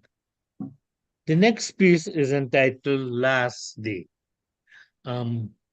Harold Graves was supposed to be reading that, but Harold is having some computer problems. So this has presented us with an opportunity for to hear the man himself and to have the honor of hearing Krishna Samaru read one of his own piece. So Krishna, I would ask you now to read Last Day. Take it away, Krishna. Oops. Yeah, right. Okay. So last day, this is the last day, and the boys had planned a number of things. And guess what happened? From where I had remained seated in the ajupa, I glimpsed the long tail of a kite hovering over the plain field within the compound. I stepped outside. A number of boys had gathered around Imran. Imran, of all persons. He had hoisted the kite made up fittingly of the blue and white colors of the college. The damn kite don't want to dock, man, Imran said, jerking the line of thread. A host of boys was eager to try their hands, some stretching to reach the line before it could be handed over to them. The kite wagged as if dancing from side to side. It didn't make the full circle that Imran wanted it to. Give me a try, said Cassius. He jerked and jerked violently. The kite stubbornly refused to bend to his wishes. A sudden breeze took it higher and higher. Cassius just allowed it to climb and climb, almost overhead now. Watch it, Imran cried, attempting to take the thread from Cassius. There were gasps of delight. Then, as happens in such a situation, the tail looped around the thread and the kite went in a tailspin. Touché, I shouted. Oh God, Cassius said. The kite spiraled faster and faster downwards until it hit the grassy field with a thud. Many of the boys from the junior forms had been watching the kite. Some rushed to the spot where it crashed. One boy held it aloft and shouted across the field that it was still good. Give me a lag, Imran shouted, having taken over the thread from Cassius, who was nowhere to be seen. The boy, knowing what to do, held up the kite head first as far as his little hands could reach. Imran waited for the wind, a wind. When it came, he shouted to the boy, "Let go!" The boy released the kite. The wind took it as Imran quickly pulled in the thread. Give it tread, I shouted. Imran obeyed, and the kite rose once again against a cobalt blue sky. The boys from the junior forms jumped for joy. Give me a fly, Maya said, reaching for the thread. Imran released it as Maya took over the flying of the kite. Don't let it go, Imran warned. So what? You think I can't fly a kite? You think I'm Cassius or what? Said Myers, grinning as he jerked the thread. The kite wouldn't dock, man, said Imran. It one-sided, you see, I said.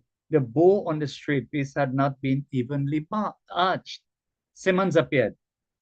What is Imran up to? He asked. Simmons! Someone was calling out to him. He turned around. Up here, the voice said. He looked up. It was Bernard. He was calling from the window upstairs of the chemistry lab. This was a wooden two-storied building just north of the AV Center. It housed the physics and chem labs and a number of spare rooms. It was nearly hidden from view. It have something we want you to check out for me. Come now, Bernard said, beckoning to Simmons. Sure, coming up, said Simmons. It sounded very much like a trap. I watched as Simmons walked between the two buildings heading for the stairway. This was set midway on the southern side of the building. I refocused my attention on the kite. Imran was enjoying himself to the fullest. Boys were beginning to risk wagers on who would be the first to make the kite complete a full circle without getting its tail entangled around the thread. Suddenly, there was a great commotion coming from the chem lab, which was on the top floor. We heard the rapid stomping of footsteps, the shattering of glass, stifled screams, then the cackling of laughter. We knew before we saw. Simmons ran to us. His hair was disheveled. It was powdered with coloring. There were streaks of yellow, green, red. He was frantically trying to dust out the powders. His shirt was out of his pants. The buttons at the top had been ripped out. The pocket bearing the monogram was hanging limply on the shirt. I was shaking my head. Oi, began Simmons. Never trust a science student, I say. They must be crazy like hell, yes?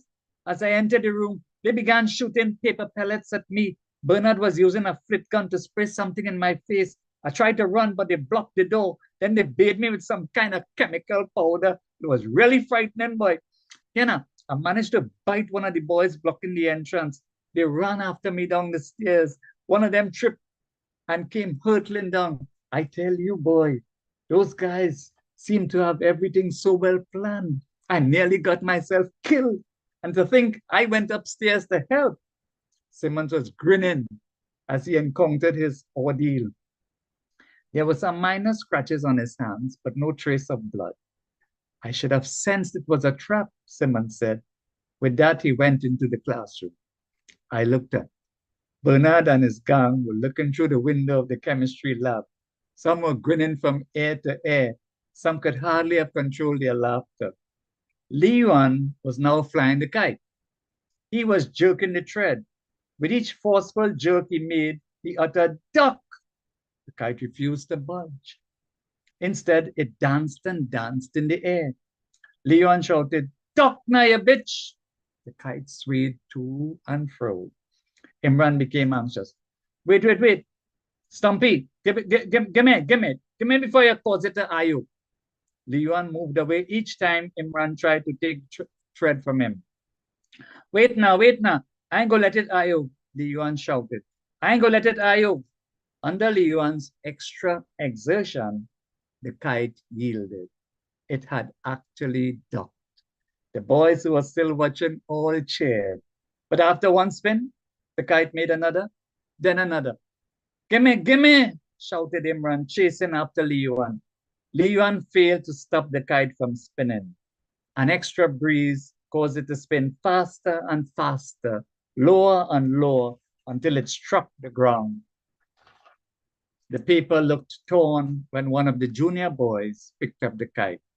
He was shaking his head. "It mash up," he shouted across the field to us.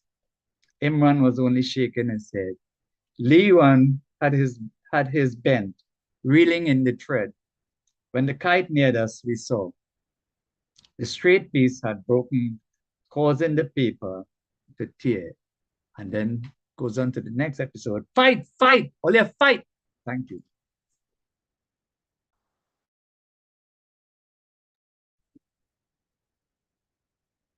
Thank you, Krishna. And from that reading, we could infer that nobody knows your work better than yourself. That was an excellent read. And before we proceed to the next reader, I invite comments from anybody in the audience. Well, we're going smoothly towards 3, Moti. You could just go ahead now. Okay, thank you. And well, the Next reader is Motilal Guru Singh. And my piece is entitled Epilogue. But Sunday afternoon, I made it my duty to go and see her during visiting hours. There were several of us. The ward was on the second floor of the main building of the hospital. I took the stairway with some of us while others waited on the ground floor for the elevator. I had a fear of being stuck in the elevator. When the door at the entrance of the ward was opened, the visitors who had all gathered closely to it, waiting for the moment, scrambled to get in, even though visiting hours on weekends were longer than weekday hours. Once in, all moved purposefully in different directions to the beds on which loved ones lay. Ma was on the side of the wall, where the female patients were housed. All of the beds were occupied. A few of the patients were sitting up, most were lying down. Some looked asleep. Some displayed a drowsy, languid look of expectation. Ma's bed was instantly flooded with visitors.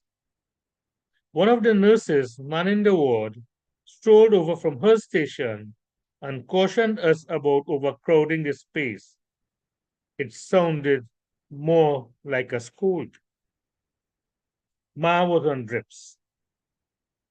Every so often, as if hypnotically, my eyes focused on the transparent sac of IV fluids and the medication leaking through the tubes straight down to Ma's wrist, where it was feeding her vein through a needle. She was drifting in and out of consciousness, offering just barely parted lips and gray, glazy-eyed stares to anyone trying to speak to her. Auntie Jennifer, Uncle Gabriel's Chinese wife, was making herself exceptionally busy. Now she was combing Ma's hair, now caressing her dark, wrinkled face. Then she would skirt around the bed, looking for something else to do. Stooping, she opened the locker next to Ma's bed, peeped into it, turned away, closed it, and skirted away to the other side of the bed. She took Ma's hand in hers and locked fingers, offering soothing words of comfort and solace. Everything is in God's hand, eh, Ma Marie? She said, addressing Ma, but looking straight around at all of us. She didn't add anything. I could never understand why she referred to her mother-in-law as Ma Marie. My mother's eyes welled up with more tears. My father tiptoed almost out of the ward. Uncle Gabriel kept his arm folded and stared gravely at his mother. Tanti Pearl was slowly shaking her head from side to side.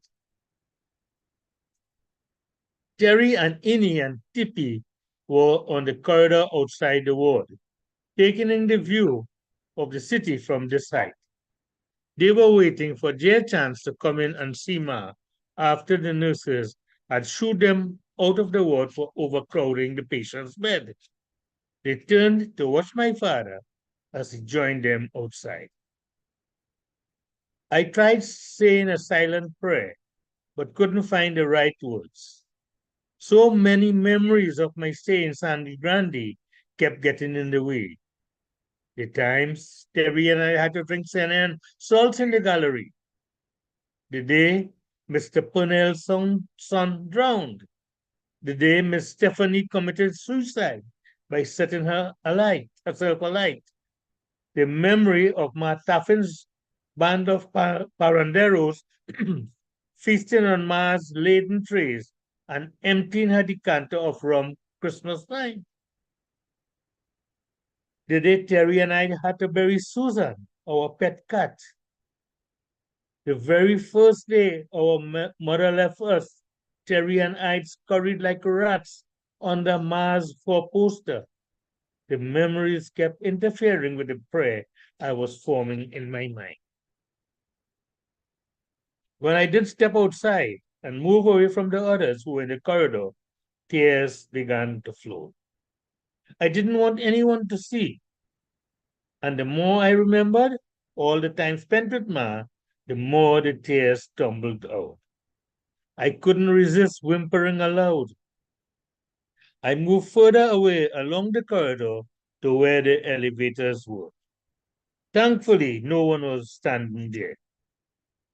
And so I cried and I cried and I cried for Ma. For we all knew Ma was sinking. Where would she be going, I wondered. She was not going back to Belmont with us. She would not be going back to Sangre Grande, to the house on Michael Trace. I returned to the part of the corridor from where, through the open louvers, I could see Ma's bed in the wall. Terry had joined the others, who were still by her side. He looked petrified, as appeared everyone else whose face I could see. One of the nurses on the ward moved to the bed and started tugging the green curtains. She screened off 3 sides of the bed, the head, the northern, and the western side. She set her arms akimbo and watched and waited. Then it was that I heard the loud tinkling of the ward's bells, occurring like a relay of sorts through this and the neighboring wards. I suddenly began to feel an emptiness in my gut. The bells alerted everyone, friends, family, relatives, well-wishers, and patients equally, that visiting hours were coming to an end.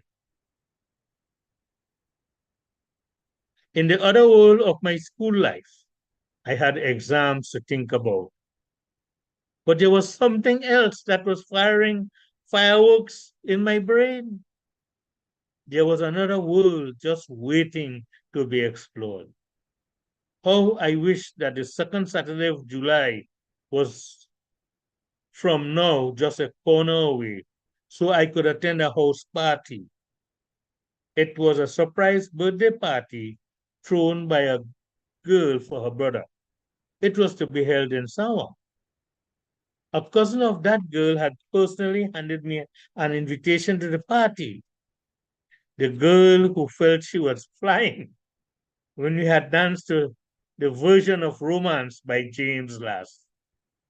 The girl whose slender waist I was dying to place my 2 hands around once again, and to have and to hold forever and a day. That was Madeleine's school friend from Curapo Convent, the slim but shapely and ever so beautiful, whether in her white blouse and Marian skirt or short magenta dress with the off-the-sleeve V-neck cut, the slim but shapely and ever so beautiful Dahlia. Thank you. Thank you, Mood.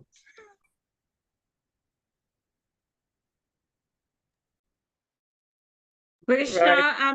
I'd like Krishna, to I'm jump- curious to, excuse me, Krishna, I'm curious Yeah. to find out if you hook up with either Madeline or Dahlia in the end. That is a lovely question.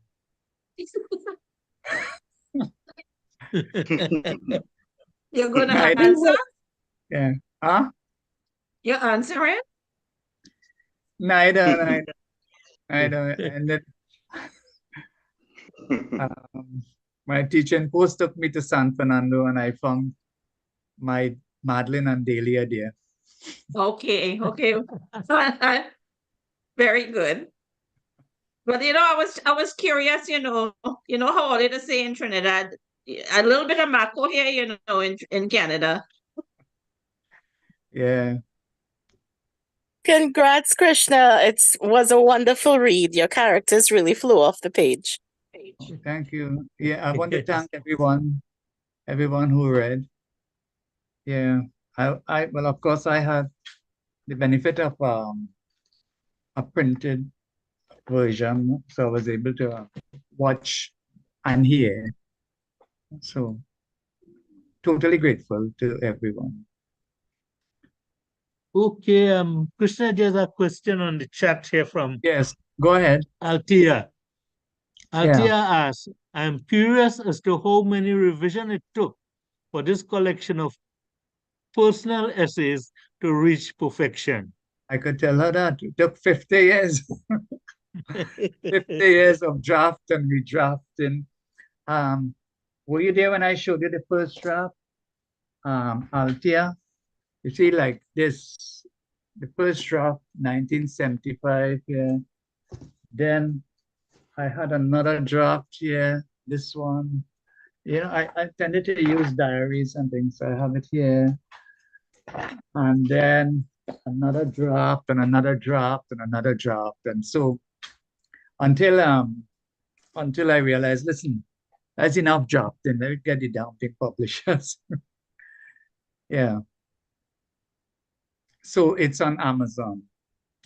And I wanted my sister, I dedicated the book to my sister, Salian Inrani Ramlochan.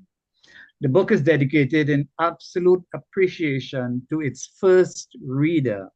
She was the first reader. Whenever I wrote anything, you know, she would look at it. To its first reader, Salian Inrani Ramlochan. She's based in Florida. So I wanted it published. So it's up on Amazon.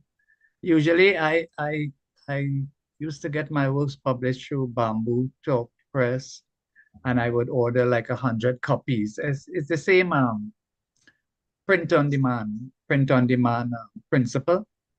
I would order 100 copies and seek to sell these 100 copies, and after that, who wanted more could go to Amazon and get it. But this time, it's totally on Amazon. I'm sorry, Harold wasn't able to read. He looked forward to reading the piece, but we had a little problem.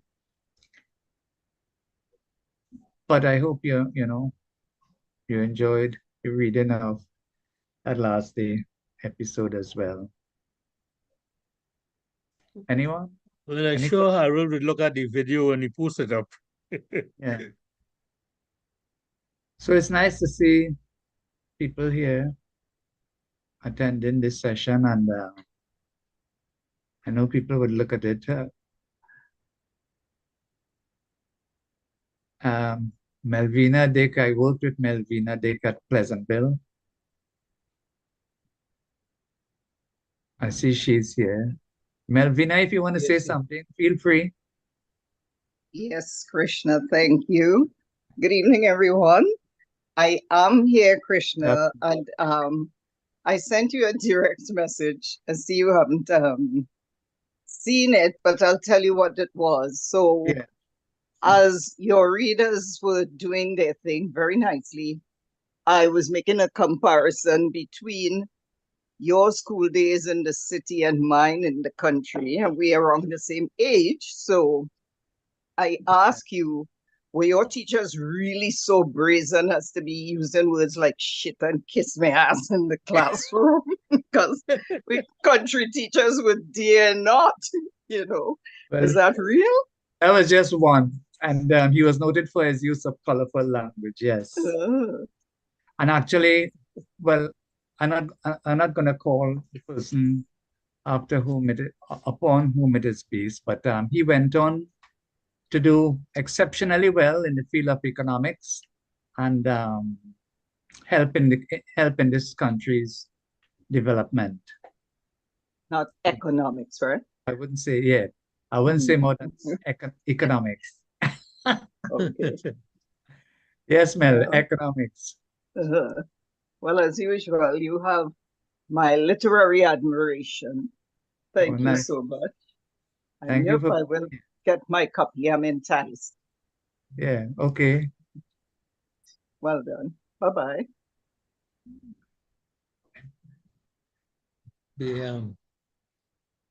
Any other comments today? Okay, Gusha, if you're there, I'd hand over back to you. Gusha, come in, please. Hi. Okay, lovely. Krishna, I just want to say again, thank you. Congratulations. I'm definitely getting my copy, but I want a hard copy because I want you to sign it. And I'd like to thank everyone that read today.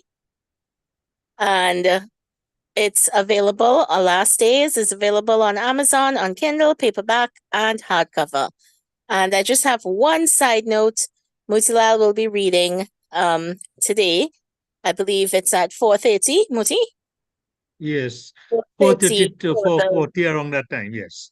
Virgin Islands Literary Festival on Zoom.